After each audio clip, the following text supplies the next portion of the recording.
So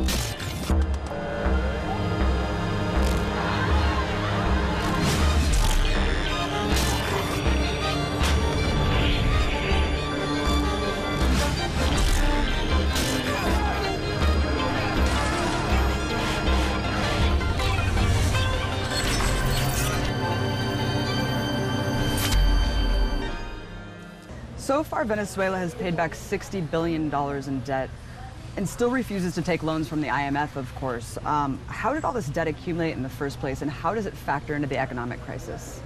Nosotros somos de los pocos países del mundo donde se cancela lo que tiene que ver con la deuda desde el punto de vista puntual, todos los compromisos que se tienen a nivel internacional, pero que sin embargo el riesgo país lo han venido incrementando continuamente. Esa condición da suerte de una de las agresiones que ha vivido nuestro país en estos últimos años. Esa agresión tiene que ver con encarecer el costo de endeudamiento, encarecer cualquier opción que podamos tener de financiamiento precisamente en función de nuestro país.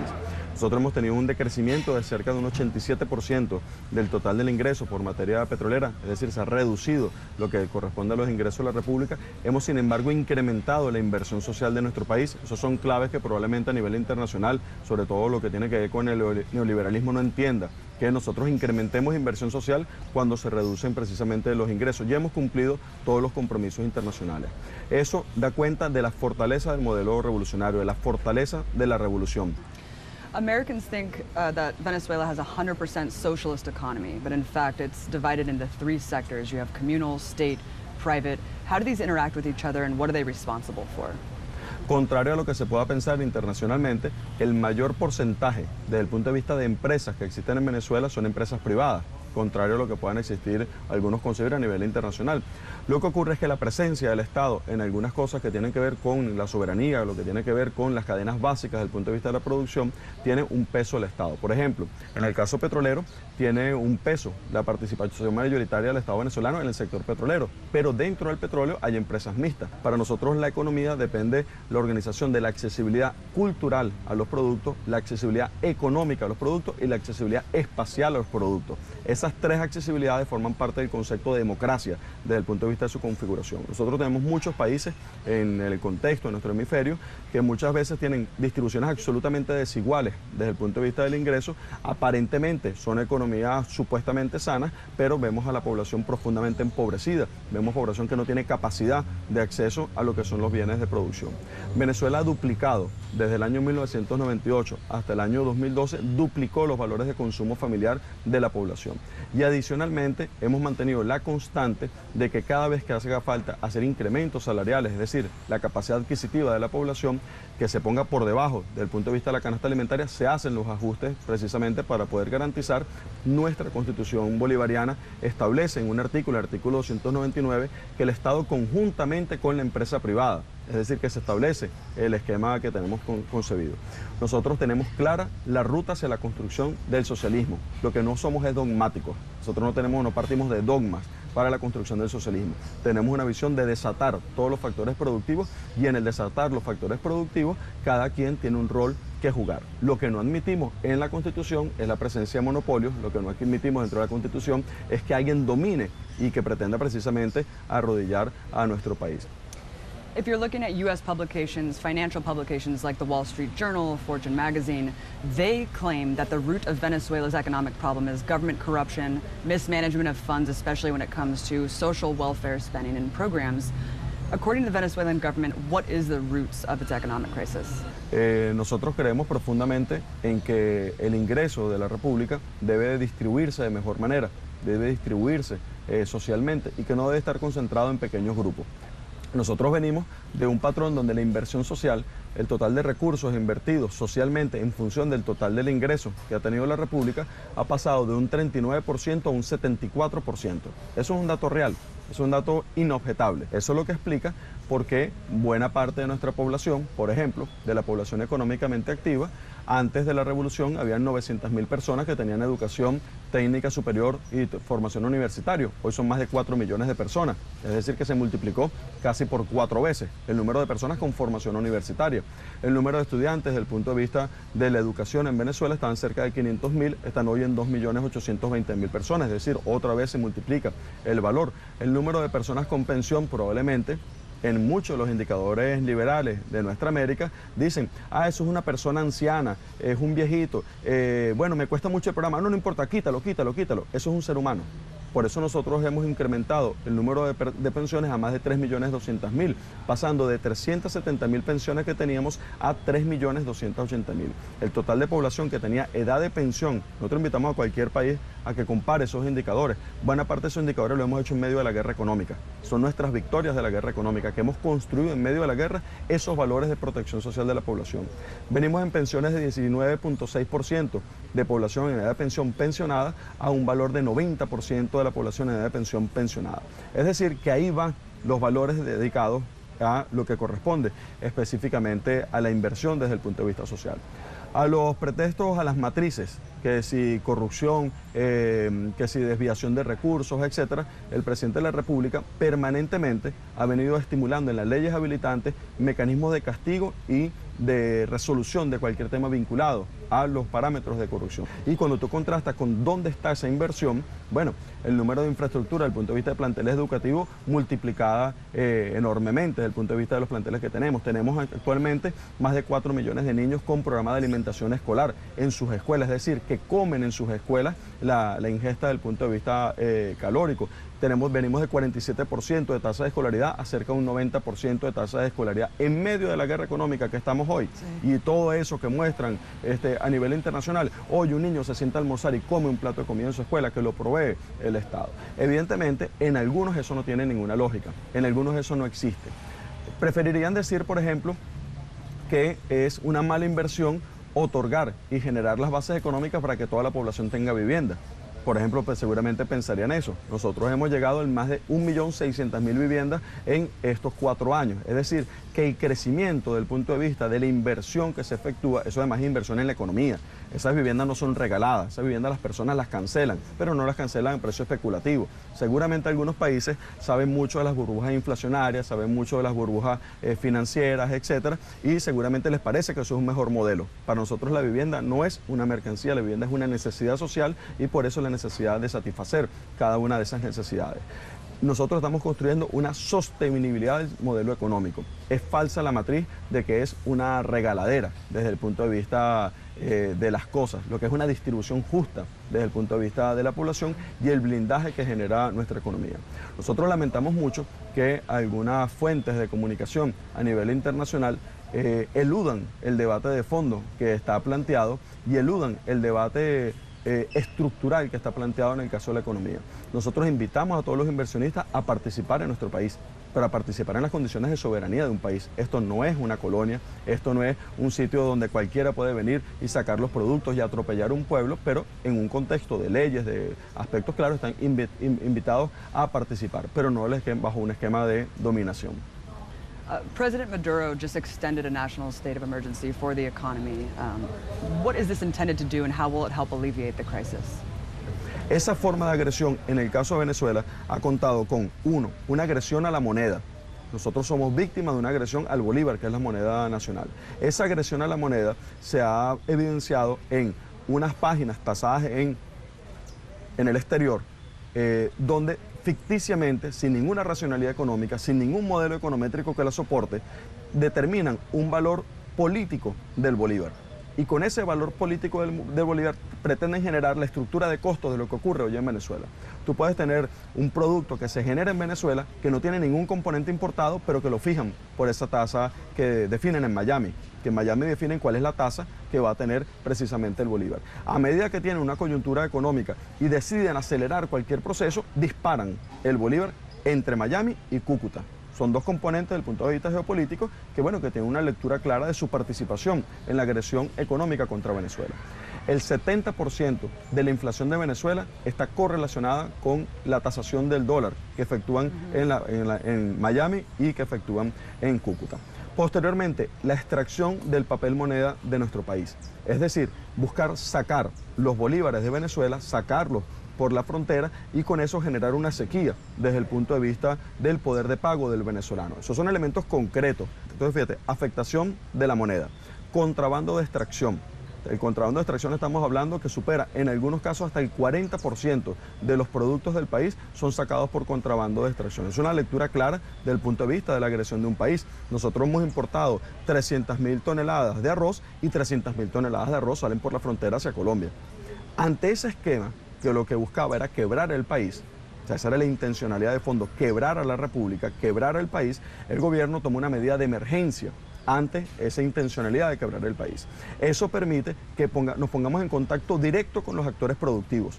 Nos reunimos con los actores económicos reales, no con las cúpulas que dicen representarlos, con los actores económicos y con ellos tratar de atacar los problemas específicos de la economía. Buscar un nuevo sistema desde el punto de vista del ritmo, del metabolismo de la divisa, que evidentemente ha sido uno de los aspectos que permanentemente ha afectado, ha sido una distorsión importante desde el punto de vista del sistema productivo. Generar sistemas de compras públicas que faciliten la dinámica del sistema productivo, sustitución de importaciones, es decir, toda una agenda desde el punto de vista económico que lo que busca es fundar un nuevo sistema económico venezolano. One of the main problems in Venezuela is shortages of food, other goods like that. It depends on who you ask, right? It's either the big capitalists engaging in economic warfare or government mismanagement. Break down the reality on the ground. Mira, el tema del abastecimiento de productos que se manejan en Venezuela es un problema real, es un problema objetivo y que tiene condiciones desde el punto de vista de ponderación de lo que estamos hablando.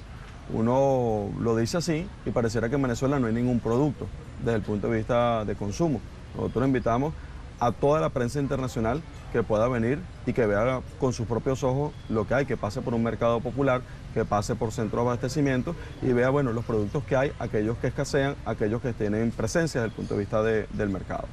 Sobre este tema hay un chantaje, porque como evidentemente hay una dificultad planteada por la guerra económica, el chantaje es que se obvia lo que es en la profundidad desde el punto de vista del tema que se está haciendo análisis. Si me permites muy brevemente, yo quisiera decir algunas cosas que probablemente para algunos puedan ser hirientes, pero creo que es importante que las podamos contextualizar para ver de qué estamos hablando. El eje central de los temas de abastecimiento se focaliza en cerca de 20 productos. Esos 20 productos son productos que tienen alta irritabilidad para la población. ¿Qué significa alta irritabilidad? Una toalla sanitaria para una mujer, el papel higiénico, lo que corresponda, por ejemplo, para un pañal casualmente en las tallas de los niños recién nacidos, lo que corresponde, por ejemplo, para la leche, son fundamentalmente productos que tienen alta irritabilidad y que no tienen sustitutos. Es decir, que en lo que en la economía sería el bien sustituto del producto no exista. Llama curiosamente la atención que la materia prima para producir una familia de productos no falta para toda la familia de productos, pero sí para los que generan irritabilidad. Entonces, de alguna manera, uno ya eso le genera algún nivel de suspicacia, ¿no? Determinado producto sirve para hacer papel toalé, etcétera, tal, pero no falla de repente lo que corresponde a papel absorbente, o no falla lo que corresponde con servilleta, pero sí falla para la toalla sanitaria o sí falla para el papel higiénico. Esa selectividad tan profunda, casi que minuciosamente estudiada, de la irritabilidad, tiene una funcionalidad política de generar precisamente perturbaciones desde el punto de vista de la economía venezolana y una afectación de la psiquis de las personas. La argumentación es variada, supuestamente materia prima, supuestamente financiamiento, pero lo cierto es que hay un direccionamiento orquestado desde hace 3 años con una familia de productos precisamente para generar una afectación. Al mismo tiempo, el gobierno ha buscado generar nuevos equilibrios desde el punto de vista de las políticas públicas para sanear determinadas áreas de la economía, fundamentalmente orientados a lo que es la producción interna, generar incentivos a la producción interna para poder incrementar y resolver parte precisamente de esos problemas que estamos haciendo referencia. Las políticas públicas que el gobierno ha adoptado, entre ellas, por ejemplo, una política que tiene que ver con los CLAP, que son los comités locales de abastecimiento y producción, lo que buscan es que, como existe una distorsión tan grande desde el punto de vista de las cadenas de distribución, venderle directamente al ciudadano unos productos que forman parte de la canasta básica y que están siendo generados un impacto desde el punto de vista inflacionario o un impacto desde el punto de vista del abastecimiento. Entonces, ¿qué es lo que hace la función de los CLAP? Es generar una canasta de esos productos. No se regalan, se distribuyen, se venden directamente a la población. La diferencia es que se venden a costo. al costo que tienen realmente, que por cierto es casi una décima parte del valor especulativo que se genera en el mercado, y con eso lo que se está haciendo es proteger la línea base desde el punto de vista de la población, desde el punto de vista de la guerra económica y lo que se ha venido propiciando. Curiosamente, esa afectación, cuando se acercan elecciones parlamentarias, cuando se acercan elecciones, eso tiene una curva donde el valor del dólar paralelo se incrementa, los niveles de abastecimiento disminuyen hasta el evento electoral. Es decir, que la economía en Venezuela forma parte de la campaña política. Es un elemento, un actor beligerante en la campaña política. La distorsión de la economía busca generar afectación en las percepciones políticas de los ciudadanos, buscando quebrar la moral de un pueblo. Sí. And imports have dropped dramatically over the last year or two, Minister. According to corporations, they say that the government's set prices and price caps on goods have forced them to reduce imports. Your response? Esos dólares que está, el Estado tiene que priorizar, es una función, una responsabilidad social del Estado, priorizar hacia dónde va el uso de esas divisas. Y evidentemente las prioridades son alimentos y medicina. Evidentemente son las prioridades fundamentadas en una reducción de ese orden de magnitud del ingreso por materia petrolera, de ese orden de magnitud de negar y torpedear internacionalmente el financiamiento internacional. El tema del financiamiento internacional es tan grave, que si tú tienes una economía, olvídense cualquier persona que tenga a nivel internacional una postura sobre Venezuela. Imagínense que estuviesen hablando de cualquier país, estuviesen hablando de otro planeta. Tú tienes una reducción del 90% de tus ingresos. Evidentemente, en una reducción del 90% de tus ingresos, adicionalmente tienes un sabotaje de la economía. Como ocurre en las economías en guerra, te sabotean la economía, te rompen los oleoductos, te afectan las líneas de producción e impiden que se distribuyan los productos para la población. Entonces tienes afectación de la economía, reducción del ingreso. Dices, bueno, voy a buscar dinero prestado, dinero fresco para financiar la economía. Bueno, se supone que todos los connacionales, todos los habitantes de un país deberían estar sumados a ese máximo interés. Resulta que aquellos que supuestamente dirigen la oposición venezolana, que teóricamente son representantes del país en la Asamblea Nacional, han salido internacionalmente a pedir que a Venezuela no se le preste dinero. Y que cada vez que se busque dinero a nivel internacional, prácticamente se corten las líneas de suministro para nuestro país. Eso evidentemente en cualquier parte del mundo tendría una lectura muy profunda, de aquel que precisamente afecte los intereses de un país y que pretenda generar todavía una mayor sensación de zozobra desde el punto de vista de la economía venezolana. Con esos factores nosotros hemos venido trabajando. Las importaciones evidentemente se han reducido, consecuencia de una economía que depende de la actividad petrolera en su esencia. You know, why does Venezuela depend so much on food imports when it seems like there's so much ripe green land for agricultural development here? Es el gran elemento a modificar. Nosotros venimos de un sistema monoproductor permanentemente, luego la actividad petrolera y prácticamente que niveles nulos desde el punto de vista de la producción interna de nuestro país. Una desinversión del sector privado que raya desde la década del 80, donde el sector privado no ha venido invirtiendo en el sistema económico productivo del país. Todas las curvas de inversión de formación de capital en Venezuela vienen en decrecimiento. El primer momento donde hacen una curva de crecimiento es en el 2006, precisamente con la revolución bolivariana en relación a la inversión para el sistema productivo. Lo que corresponde a la producción de alimentos es el gran tema que nosotros tenemos como desafío en este momento. Es por eso que parte del tema ha tenido que ver con la generación de sus regiones económicas, una gran misión de abastecimiento soberano, que es la G+, la gran misión de abastecimiento soberano, que se concentra en tres motores fundamentales de la economía: la parte agroindustrial, la parte productiva de alimentos, la parte farmacéutica y la parte industrial. Sobre esos tres se ha venido generando incentivos especiales desde el punto de vista de la producción, fomento de actividad económica, fomento de las cadenas productivas para poder llevar a una nueva magnitud, a un nuevo encadenamiento desde el punto de vista productivo. Nosotros, mientras enfrentamos la guerra económica, estamos sembrando el nuevo modelo económico productivo. No nos hemos quedado de brazos cruzados, sino que hemos venido avanzando precisamente hacia donde debemos. Reconocer nuestros problemas, reconocer nuestras adversidades, nuestras debilidades, los errores que hemos cometido, seguramente desde el punto de vista de la construcción del socialismo, y enrumbarnos hacia las nuevas estrategias que tengamos.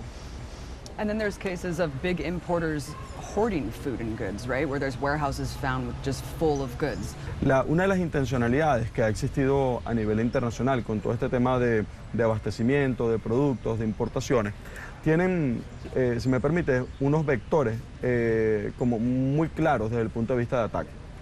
Un primer ataque es que el modelo no funciona, que la construcción del socialismo que se ha venido dando en Venezuela no funciona y que como no funciona nadie debe copiarlo a nivel internacional.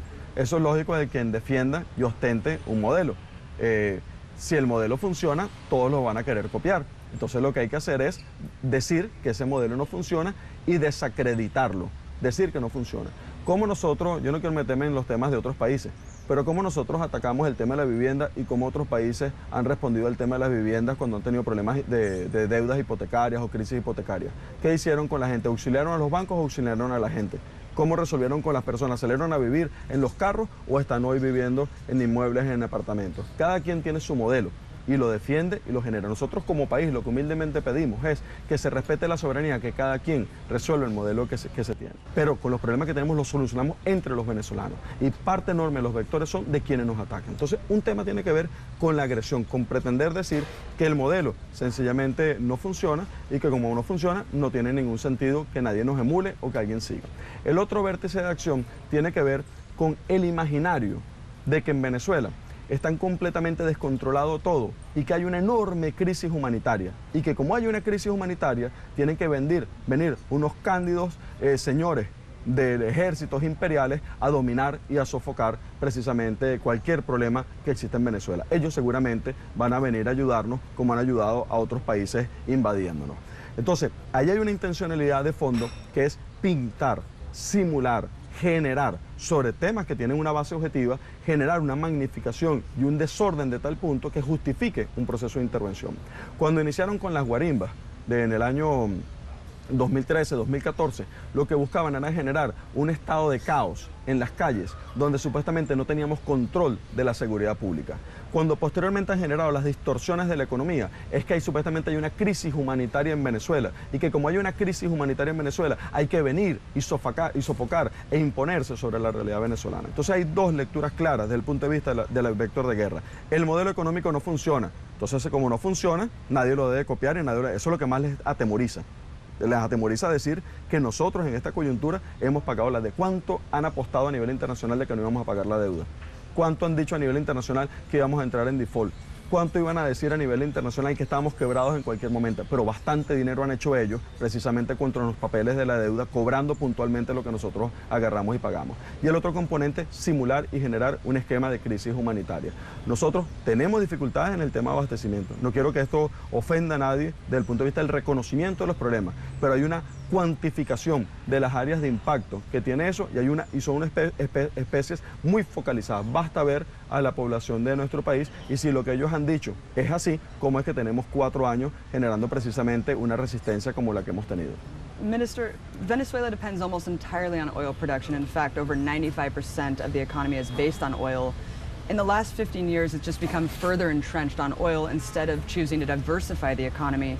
But why choose this development strategy, especially when you rely on a third party like OPEC, who could drastically and dramatically devalue the entire resource that Venezuela depends on?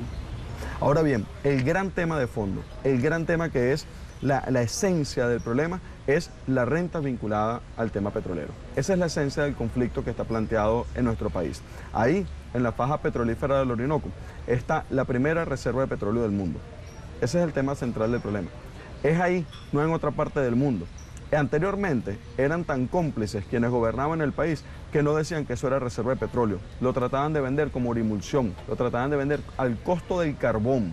El costo del carbón. O sea, era un valor ínfimo en relación a lo que es el valor real del producto. El comandante Chávez certifica con empresas internacionales lo que está en la reserva y resulta que eso que estaba ahí era la principal reserva de petróleo del mundo. La apetencia sobre eso que está ahí es la causa fundamental de todos los vectores de ataques que existen sobre Venezuela. Y nosotros decidimos, es una decisión soberana, es una decisión que tenemos como país, que ese petróleo lo vamos a usar para invertirlo en el aparato económico productivo, para generar cadenas de valor en el hierro y el acero, generar cadenas de valor en el aluminio, generar cadenas de valor en la industria del vidrio, generar cadenas de valor en la industria del cemento. Nosotros, por ejemplo, tenemos necesidad, obligación de multiplicar nuestro aparato económico productivo. Puede resultarle extraño a quienes nos escuchen en Nueva York o que nos escuchen en otras partes del mundo, pero resulta que el socialismo venezolano ha generado nuevos mercados, ha generado nuevos espacios para el crecimiento de la economía. Antes en Venezuela se hacían 40.000 casas, nosotros hacemos 500.000 casas al año, es decir, más de 10 veces el número de casas. Eso significa que el número de puertas, el número de ventanas, el número de piezas sanitarias, etcétera, ahora es 10 veces más lo que necesitamos. Nosotros necesitamos ensanchar el sistema económico nacional. La capacidad de consumo de la población es mucho más alta de lo que existía en el pasado. Es decir, que tenemos la obligación de multiplicar los niveles de producción para satisfacer esa democratización de posibilidad de consumo que hemos tenido. Entonces nosotros decidimos que esos valores vinculados a la renta petrolera, decidimos usarlos para la inversión del aparato económico productivo. Ahora ese aparato económico productivo es aquí, tienen que entenderlo. Eso no es un petróleo para financiar otros países, no es para financiar otros esquemas, no es para que se lo lleven unas empresas, es para financiar el modelo de desarrollo económico nacional. Y en relación al equilibrio de lo que es la renta interna y los otros valores vinculados a alimentar el presupuesto de la nación, ya esa inflexión la vimos. Ya precisamente en estos años vimos el cambiar del valor de la renta petrolera en el presupuesto de la nación, ya se invirtió con relación a lo que es los aportes internos. Es un elemento de sanidad que viene consecuencia precisamente estos últimos años. The United States, since the Bolivarian Revolution, has claimed that Venezuela poses a unique threat. Some have even said that it poses the greatest threat in the Western Hemisphere to U.S. national security, oddly enough. And it just issued a new round of sanctions. The U.S. government claims that it only affects 8 government officials from the Supreme Court as punishment for murdering protesters. Who are these sanctions affecting, and what is your response to this alleged human rights abuse? La revolución bolivariana no ve de ninguna manera al pueblo latinoamericano, al pueblo norteamericano como un pueblo contrario, más bien somos sus amigos. Fue el comandante Chávez el que inventó precisamente cómo podía resolver el tema de la calefacción de aquellas personas que no tenían capacidad desde el punto de vista de atender temas de calefacción. Eso incluso dentro de la frontera de otros países. Nosotros somos amigos y aliados de todos los países del mundo. Somos amigos y aliados y propulsores de la integridad. Nosotros no hemos invadido ningún país, no ha salido nuestro ejército de la frontera desde Bolívar, y Bolívar salió fue precisamente a infundar libertad en los otros países. Es decir, que aquel que tenga como intencionalidad la paz, que aquel que tenga como intencionalidad el equilibrio entre los países, aquel que tenga como intencionalidad el fomento de relaciones de justicia entre los países, tendrá siempre en Venezuela a un gran aliado. Ahora, si eso que representamos nosotros, si nuestros pensionados, si nuestros niños yendo a las escuelas, si la atención de barrio adentro, si las madres que podemos atender y con nuestros problemas, con todos nuestros problemas, darle atención desde el punto de vista médico, darle atención desde el punto de vista de la persona que lo requiera. Si eso para alguien se siente que lo agrede, lo que debería es reflexionar sobre su condición humana. You know, Venezuela's in an odd situation, Minister. Socialists are in power, yet you're operating kind of within the confines of a capitalist economy, and it seems like the economy is just at war with itself. Talk about the contradictions and also the challenges this poses for the future. Nosotros tenemos como tarea construir el socialismo. Nosotros no habitamos en el socialismo. Nosotros estamos dentro de un gobierno que es revolucionario en una transformación de la sociedad. Esa transformación de la sociedad ha avanzado mucho en los temas políticos, ha avanzado mucho en los temas sociales, en los temas económicos tiene los grandes desafíos a resolver, los grandes temas que debería resolver. Nosotros estamos construyendo nuestra ruta al socialismo, que no es otra, no es la de otro país, no es la de la Unión Soviética, no es la de otros países amigos y hermanos. Nosotros estamos construyendo la nuestra. Y dentro de esa transición, nosotros estamos definiendo claramente, como lo hemos hecho siempre, nosotros jamás hemos estado con carta velada. Cuando decimos, por ejemplo, que en nuestro socialismo van a existir los privados, los públicos, tal, lo hemos dicho siempre. Nos pueden revisar históricamente, desde el inicio, hasta lo pusimos en la Constitución. Hemos dicho todo lo que vamos a hacer, lo decimos antes de hacerlo. Es decir, que no tenemos ningún rostro oculto, ningún rostro velado de la intencionalidad que tenemos. Ahora, es una construcción del socialismo, es una revolución pacífica. O sea, decía Kennedy, es precisamente la acción de los gobiernos, la acción del imperio, la que define cómo se radicalizan o no se radicalizan las revoluciones. Lo decía Kennedy, no lo decimos nosotros. O sea, cómo se radicalizan o no se radicalizan. Había una intención permanente de empujarnos, de tratar de empujarnos contra la pared. Nosotros siempre hemos respondido con altura. Ahorita estamos respondiendo con mucha altura por la decisión del presidente Maduro de convocar una constituyente. La lectura de convocar a un constituyente significa que no es un diálogo de cúpulas, significa que es un diálogo de toda la sociedad.